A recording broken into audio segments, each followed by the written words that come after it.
你可以看到那高度差不多有3万公里吧。啊，高度这个亮的方向是代表着物质离开我们而去。是的，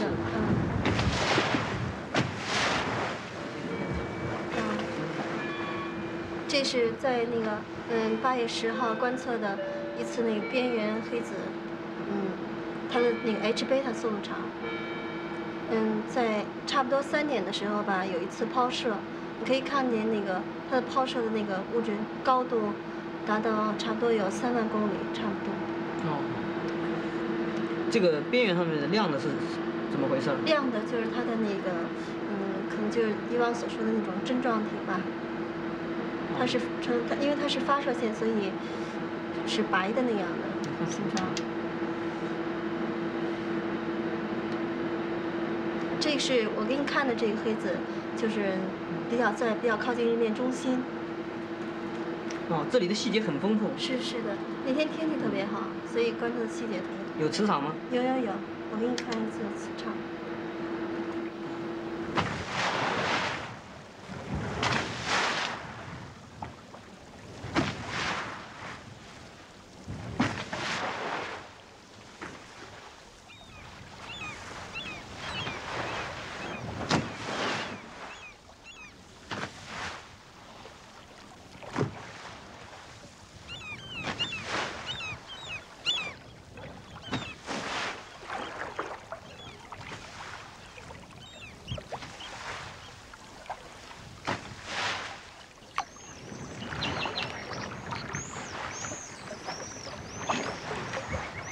Chercher des détails dans les images. Lorsqu'on regarde un objet astronomique, même dans une paire de jumelles, on s'aperçoit que si l'étoile est près de l'horizon, les images dansent. Elles dansent parce que les turbulences de l'atmosphère mélangent des couches d'air chaud et d'air froid, et que ce mélange conduit à des images de mauvaise qualité. Il faut donc, idéalement, que la température de l'atmosphère dans un site astronomique soit aussi uniforme que possible. La surface d'un lac est une très bonne manière de stabiliser la température de l'atmosphère, de fournir en quelque sorte un thermostat. Donc, on peut penser qu'en mettant un télescope dans un observatoire situé sur une île au milieu d'un grand lac, l'atmosphère va être très stable et qu'on va pouvoir donc voir les détails des images. C'est ce procédé, ce choix de site qui a conduit à des observatoires solaires situés dans de telles conditions. Alors, les détails fins de la surface du Soleil, ces mouvements de granules par exemple, qui traduisent l'organisation du champ magnétique à la surface du Soleil, seront beaucoup plus faciles à percevoir que si l'observatoire était situé dans un site où la température est contrôlée par des vents, des courants d'air et très hétérogènes.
La recherche d'une image astronomique de bonne qualité conduit à deux contraintes.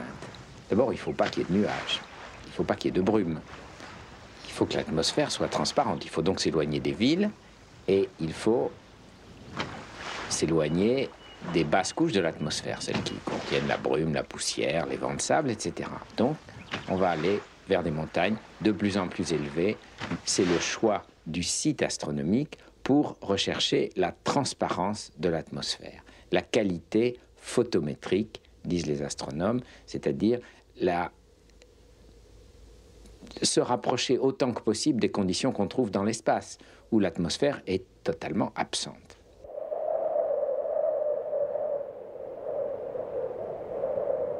En montant en altitude, non seulement on gagne en transparence, mais à condition de choisir convenablement le régime des vents du site choisi, on gagne aussi en qualité d'image.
Le Soleil, c'est loin, c'est l'étoile la plus proche.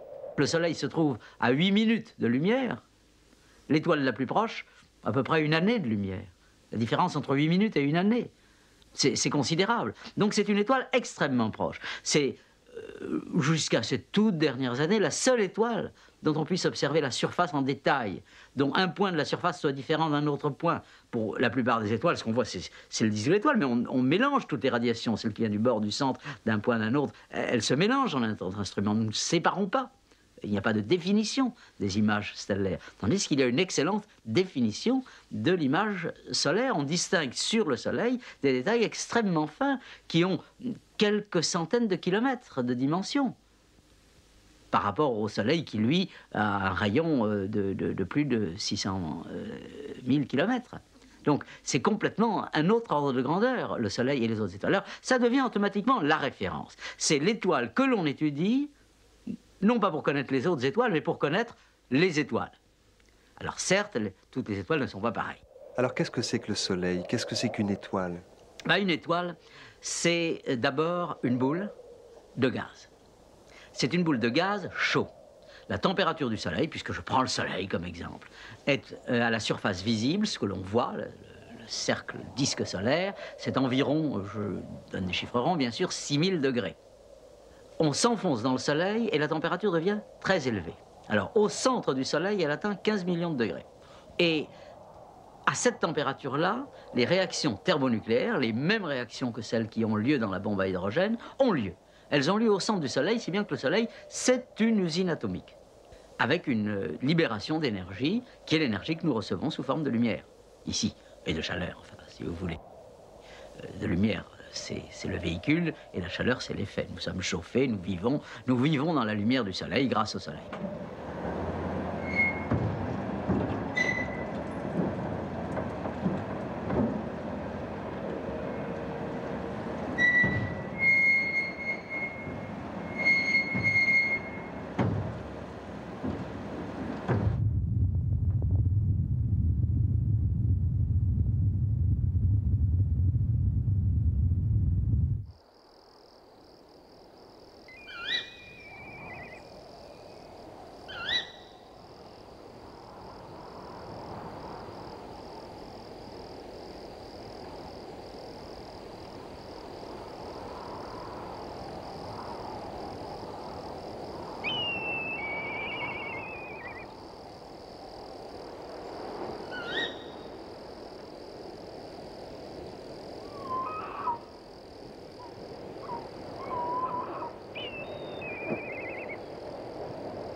Mais c'est pas tout.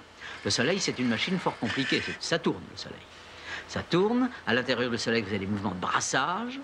Et finalement, le Soleil est une machine avec au centre une source d'énergie, à l'extérieur la perte d'énergie qui est rayonnée vers nous, l'ensemble étant en équilibre, et l'ensemble en rotation, avec des champs magnétiques. C'est une énorme machine dynamo. C'est une dynamo.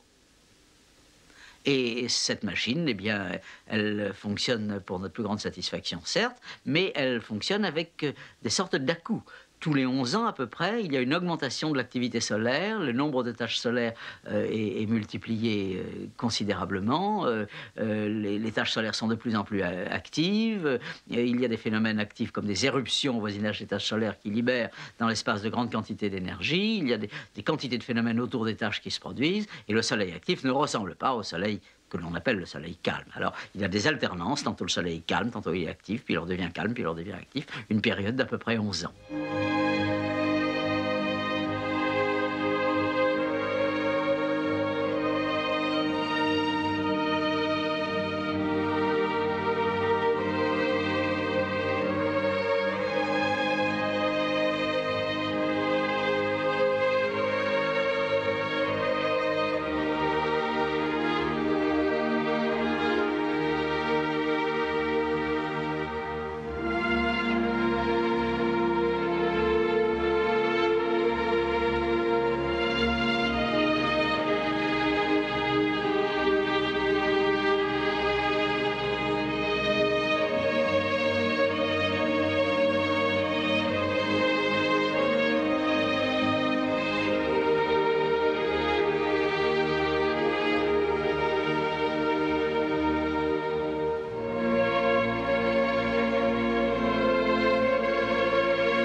you can view the whole system as a modular system. You have first of all a telescope. This collects the light and brings it to a focus at the back of the telescope. There you would place your instrument. This does something to the light. Either it forms an image, or it makes a spectrum, or it does more complicated things. And then at the end of your instrument, once you have done to the light what you want to do, you would have a detector, because of course you want to detect the light and translate it into something preferably electronic. These electronic signals then get transferred to a computer, where you can in fact do more or less whatever you like in image processing, spectral processing, all that kind of thing. So really, you have three things that detect the light: the telescope, instrument, and detector. And each of those, the telescope and the instrument, is controlled by a separate computer. One to make the telescope point where you want to point, to make it follow the objects along the sky as the Earth rotates. And two, the instrument control. You want to be able to select certain optical paths, you want to be able to make changes, you want to be able to rotate the instrument. All that kind of thing is also controlled from a computer terminal in a control room. So really, in a modern observatory, you never have to see the telescope. It's possible to observe without ever seeing a star or a telescope. Qu'est-ce que vous observez ici à la Silla? Well, my program is a stellar, my main program is on stellar objects called symbiotic stars, or symbiotics. These are very interesting objects. There aren't very many of them, only about 150. And they are special types of so-called binary stars, stars in orbit around each other. One of them is a big red giant star, evolved, and one of them is a small hot star. And mass is transferred from the red star to the hot star. This means that you can study all kinds of interesting astrophysics in one class of objects. That's one interest of mine. You can study a whole wide range of physics, which makes these objects especially interesting. And my main interest is to find why these objects are the way they are and how they fit into the grand scheme of stellar evolution.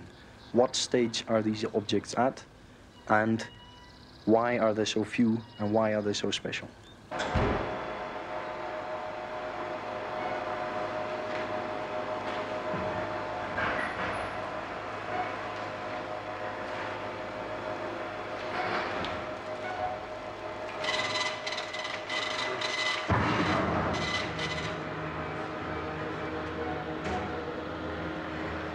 Vous observez la supernova qui est apparue dans le grand nuage de Magellan. Ça consiste à faire quoi, observer une supernova? C'est une observation comme les autres, en fait. Ça consiste à étudier la luminosité dans certains domaines de l'infrarouge. Ça va de 1 micron à 20 microns. Et d'obtenir des spectres, qui est une grande première. C'est la première fois qu'on a des spectres de supernova. C'est la première fois qu'on voit une supernova aussi? Non, il faut bien différencier deux choses. Depuis l'invention du télescope, on n'en a pas eu d'aussi brillantes, mais on en a eu à peu près 600 supernovas extragalactiques. On a quand même réussi à avoir des spectres à faible dispersion, mais on a eu des données déjà. On a eu des spectres dans le visible. On savait un petit peu comment se comportait un spectre de supernova, comment se comportaient les raies d'hydrogène. On avait quelques idées de vitesse d'expansion déjà dans le visible. Mais dans l'infrarouge, jamais, parce qu'on n'avait jamais une supernova suffisamment brillante. Qu'est-ce que c'est une supernova? C'est une grosse étoile. Alors une grosse étoile, qu'est-ce qui se passe vers la fin de sa vie? Alors, les étoiles pour nous, ce sont un peu comme des êtres vivants. Elles naissent, c'est-à-dire qu'elles apparaissent dans le milieu interstellaire à partir de nuages, c'est-à-dire un nuage se contracte et devient une étoile. Par exemple, le Soleil est né il y a 4,5 milliards d'années. Genre, vous le savez, dans 5 milliards d'années, la Terre disparaîtra, elle sera englobée à nouveau dans le Soleil. Plus une étoile est massive, moins de temps elle dure parce qu'elle brille de façon beaucoup plus rapide, que ça s'accroît beaucoup plus vite que sa masse. Alors, une étoile comme l'étoile de Sanduléac a dû durer à peu près entre 1 et 10 millions d'années, ce qui pour nous les astronomes est un instant. Au bout d'1 million d'années, qu'est-ce qui s'est passé? Le centre, c'est-à-dire le cœur de cette étoile, s'est mis brutalement à se contracter, très rapidement. C'est-à-dire qu'il s'est mis à tomber sur lui-même. Alors que lorsque un phénomène, vous avez donc cette espèce de contraction du cœur, les couches extérieures se sont mis à tomber sur ce cœur en contraction et ont rebondi brutalement. Et on a assisté à cette espèce de rebondissement.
La matière dont sont faites les étoiles et la matière dont nous sommes faits, c'est la même chose. C'est la même chose, oui.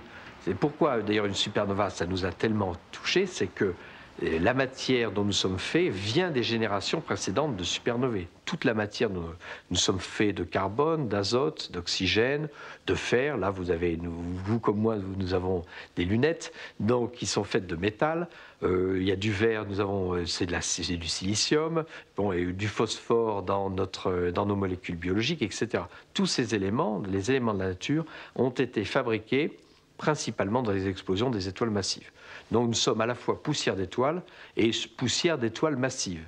Et en fait, pour comprendre un peu le phénomène de la vie, pourquoi sommes-nous ici? Nous sommes à la fois irradiés par la lumière émise paisiblement par une étoile de petite masse, qui est le Soleil, qui dure très longtemps, mais nous sommes nous-mêmes poussière d'étoiles qui ont brûlé très vite, qui ont donc terminé leur vie en explosant comme des supernovae.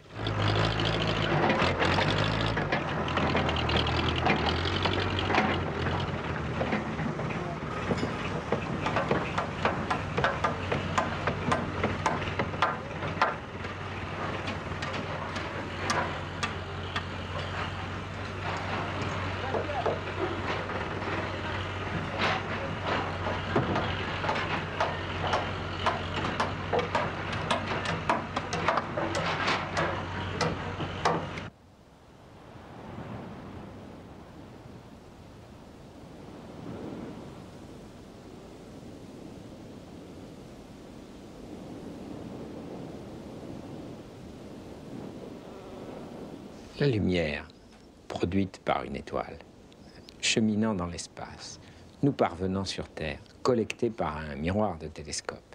Finalement, comment savons-nous qu'elle est là? C'est ça la question posée. Vous me direz peut-être, mais notre œil nous dit qu'elle est là. Nous avons une sensation lumineuse. Quelle est l'origine de la sensation lumineuse?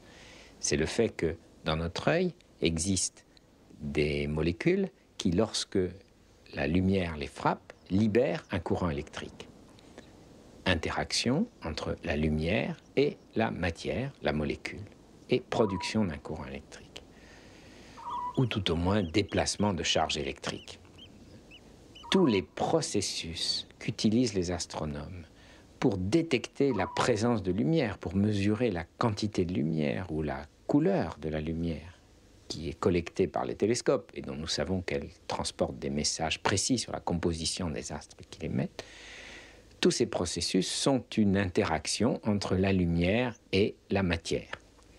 Cette interaction se fait sous forme d'un effet photoélectrique dont Einstein a réalisé l'importance fondamentale pour comprendre la nature granulaire de la lumière, en quelque sorte, ce concept qu'on appelle le photon. Le photon, le grain de lumière.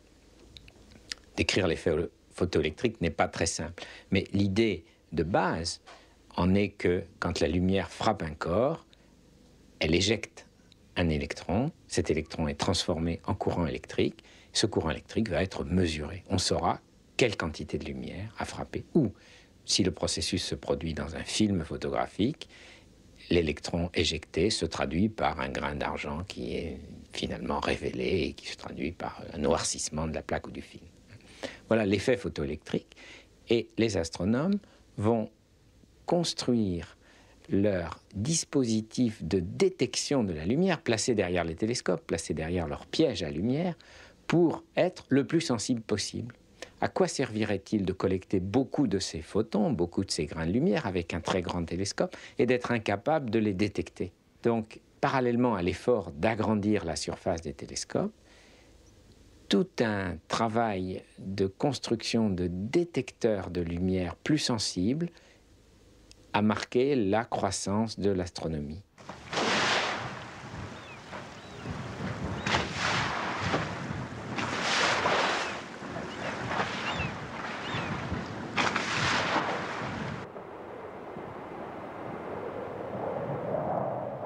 L'île d'Hawaï est un des meilleurs sites astronomiques du monde.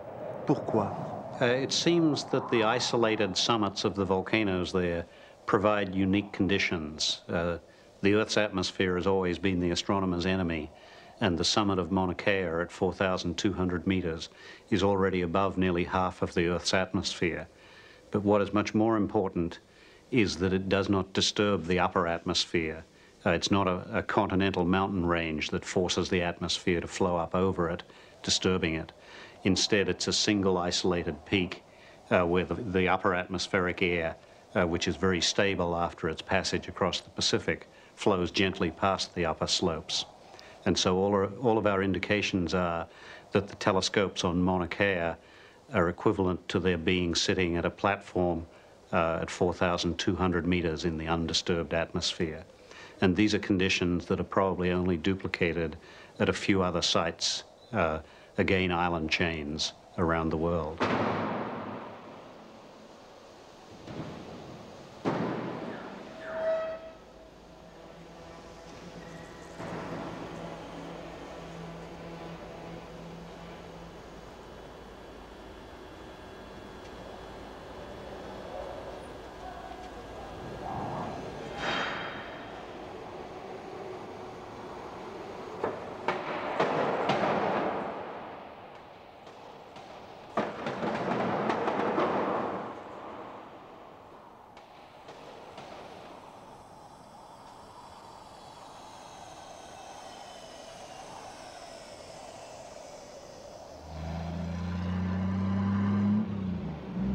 Les astronomes du monde entier viennent ici.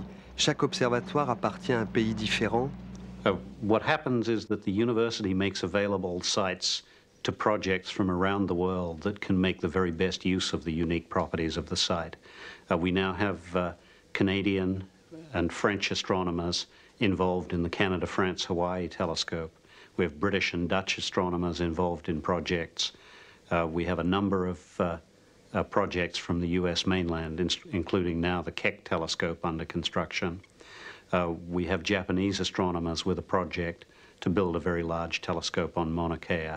And we have a number of other international projects who are in discussions about putting projects on Mauna Kea.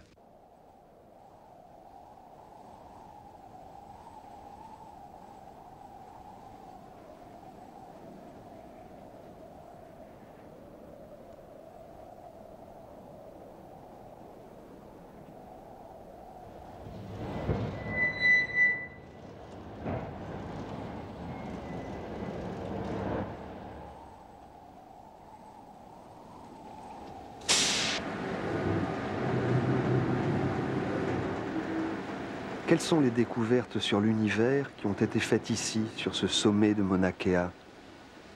To give you three examples, for example, we have discovered many of the most distant quasars in the universe have been discovered by the ability to take pictures of many, many objects and select from them by machine the few objects which are important.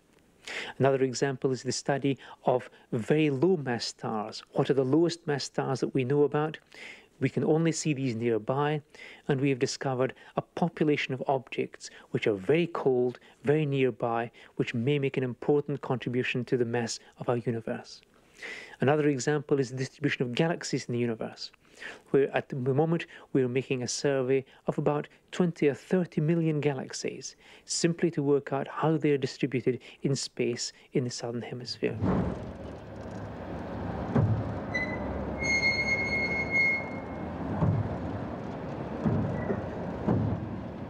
The infrared waveband has been very difficult to study up to now because one has not been able to take pictures. All the time we've had to focus all the light of the telescope onto a single element, and then if we wish to make a map, we have to move the telescope so that we scan like a television camera across the image. The big revolution which has occurred only in the last year has been the ability now to take pictures for the first time in the infrared waveband. And this is a particularly exciting epoch for many scientific reasons. One important reason is the fact that in the infrared waveband, our pictures are very clean. In the optical waveband, we are often influenced by dust, which makes the pictures look very beautiful, but also obscures the most interesting regions that we wish to look at. In the near-infrared waveband, we see through the dust and we see into the inner regions of galaxies, our own galaxy, into the regions where stars are forming. And this new ability to take pictures which are obscure to us in the optical waveband is one of the most important revolutions which has taken place in modern astronomy. So over the next few years, we will be fully capitalizing upon these capabilities, both in imaging and in spectroscopy. One of the exciting new developments of the ways in which we can do astronomy is that nowadays we do not have to go to Hawaii to make our observations from Great Britain. We have an international link so that we can control the telescope. We can make our observations by sitting in Edinburgh whilst the telescope is doing its hard work in Hawaii. This is very important scientifically because it means the astronomers are able to schedule many short observations and be present at their home institute and make the observations rather than have to go to Hawaii to make them.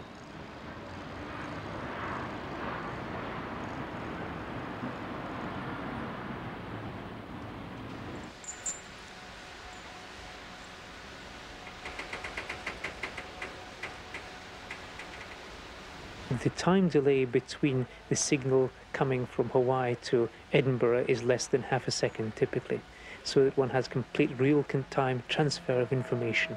Everything which is presented to you in the control room in Hawaii is also presented to you in Edinburgh.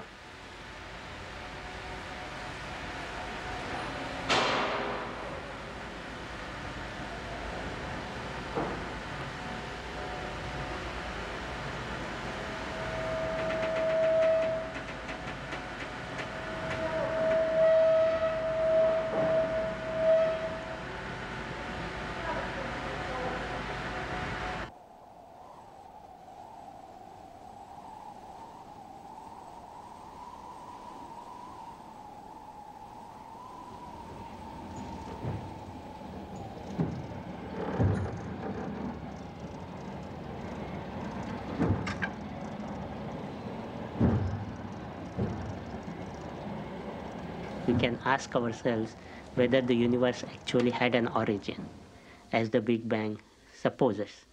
Now, there are several conceptual difficulties about imagining the universe with an origin, say about 10 or 15 billion years ago. One can ask the question, what happened before that? And one doesn't know the answer. So my feeling is that conceptually it will be easier, and factually also it may turn out to be so, that the universe has in fact had no beginning. Some of my work on quantum cosmology, which deals with the universe when it was very small in size, also leads me to that conclusion, that there was no beginning, that the universe existed, although it must have been very small for a while, but prior to that it must have again been very large. So one gets a feeling that the universe has been in existence all along, and that goes against the usual dogma about the Big Bang. And I have a feeling that observationally also, there are many questions which are unanswered today, which the Big Bang framework cannot satisfactorily resolve, like why there are galaxies, how they were formed. Then why is the matter distributed in the form of the elements that we see? in the universe. People feel that the Big Bang has solved these problems, but there are numerous difficulties.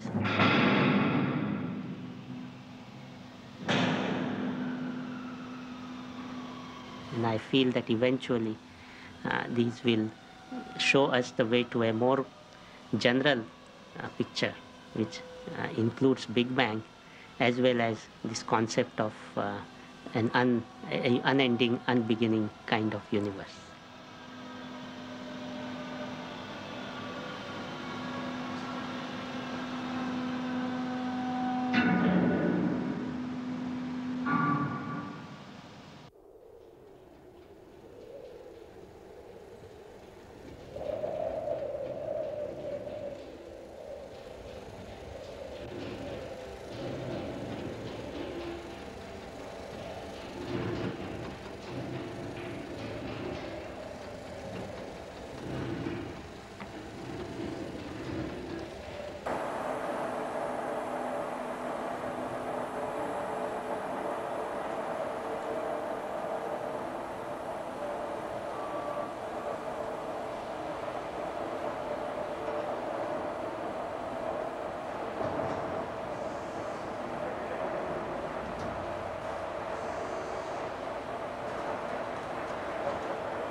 Le Keck télescope, en quoi sera-t-il différent des autres?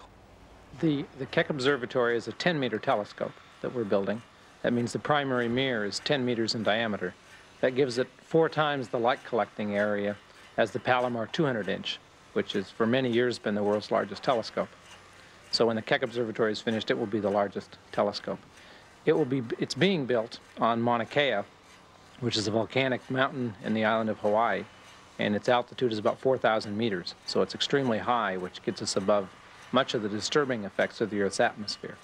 A telescope of this size, we hope, will be diffraction limited a good fraction of the time, and so the Earth's atmosphere will be a minor perturbation with regard to the image quality that can be achieved. Quel type d'observation vous comptez faire quand il sera construit? We don't really know in detail what our first few programs will be, but in general, I think the study of distant galaxies will be a very important part of the observing program for several years. This is to try to understand the evolution of galaxies. And so we'll be looking back as early into the universe as we can by looking at the most distant galaxies and studying their spectra to understand what evolution has taken place of the stars in the galaxies and the galaxies as a whole.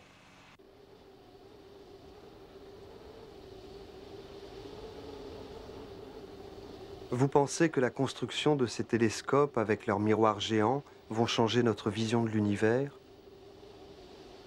Well, I would like to give you an example that at the time when the 200-inch telescope, Mount Palomar, the 5-meter telescope as you now call it, was being built before the Second World War, Hubble and Eddington were asked by the reporters what they expected to see with the help of this new telescope.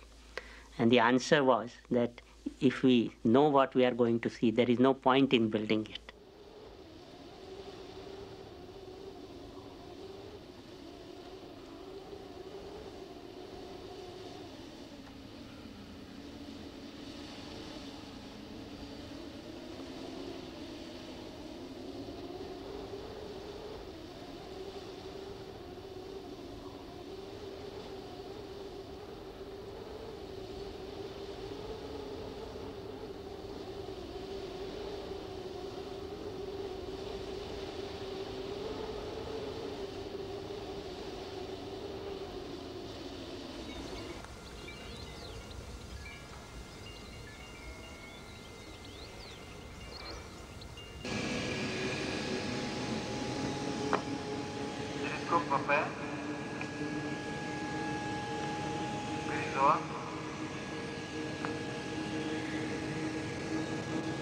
Хорошо, спасибо. Сейчас двигаем купол немножко вправо. Так, хорошо, спасибо.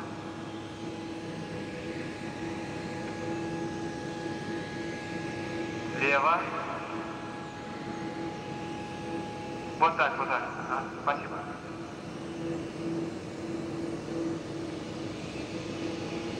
Открываем зеркало. Так, зеркало пошло.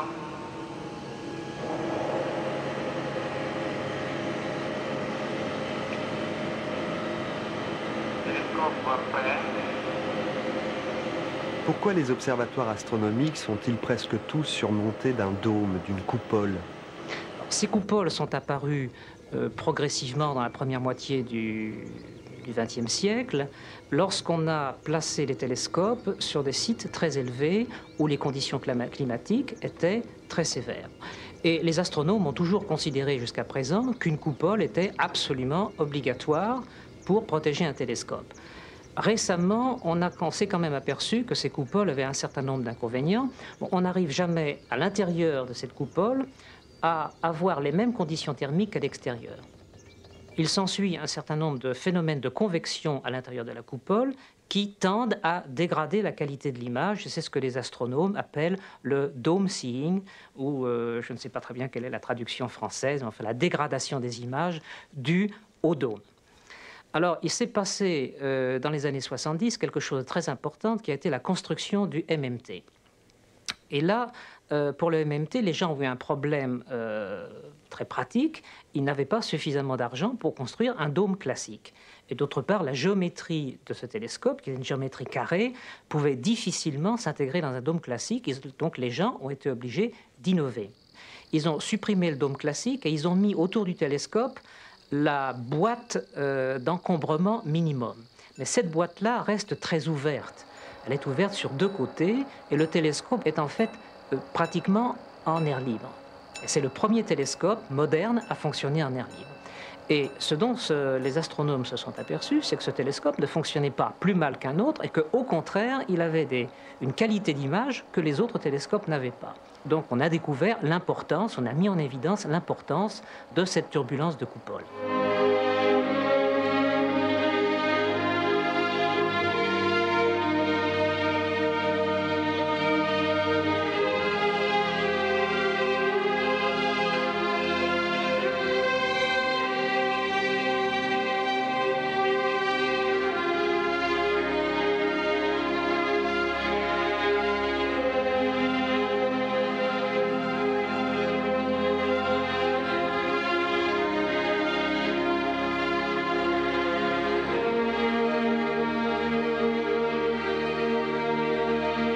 Il y a deux questions qui sont les plus importantes actuellement.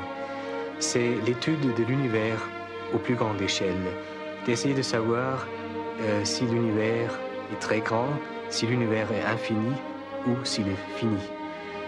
En même temps, il faut essayer de savoir l'évolution de l'univers, comment il était au début et comment l'univers est maintenant.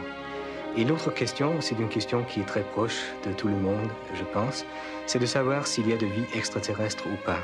Si nous sommes les seuls ici sur la Terre dans l'univers, ou si peut-être il y en a ailleurs.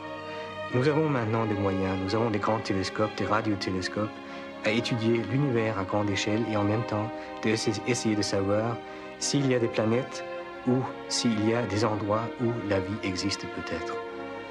Je pense aussi que notre époque est unique dans l'évolution de l'astronomie propre. Nous vivons dans un temps qui est tellement intéressant que peut-être il n'y a jamais eu un temps pareil dans l'histoire de l'astronomie. On pourrait peut-être le comparer avec un temps il y a environ 300 ans, fin du XVIIe siècle. À cette époque-là, c'était l'astrophysique qui avait commencé avec Newton, la gravitation, avec Ole Rømer qui a découvert la vitesse de lumière et un petit peu plus tôt avec Galilée et le télescope. Et justement à cette époque-là, un grand Français, un savant, Fontenelle, a écrit un petit livre au grand public pour expliquer tout ce qui se passe dans l'astronomie contemporaine. Il a écrit ce livre en 1686. D'ailleurs, le livre s'appelait « Entretien sur la pluralité des mondes, pour expliquer au grand public que c'était plus la Terre, c'était le Soleil qui était le centre de l'univers. C'était ce qu'on n'avait pas pensé à cette époque. Plus tard, évidemment, on a bien découvert que ce n'était pas le Soleil, c'était la Voie lactée qui était le centre, c'était au début du 19e siècle. Et encore plus tard, en 1924, on a su que notre galaxie, la Voie lactée, n'était pas la seule galaxie dans l'univers. Il y a eu des milliards, des milliards, des milliards ailleurs. Et je pense que si on revient vers notre temps, on est prêt de savoir que c'est plus ça. Peut-être il n'y a pas de fin, peut-être il n'y a même pas un centre, peut-être on ne sait même pas où on se trouve dans l'univers.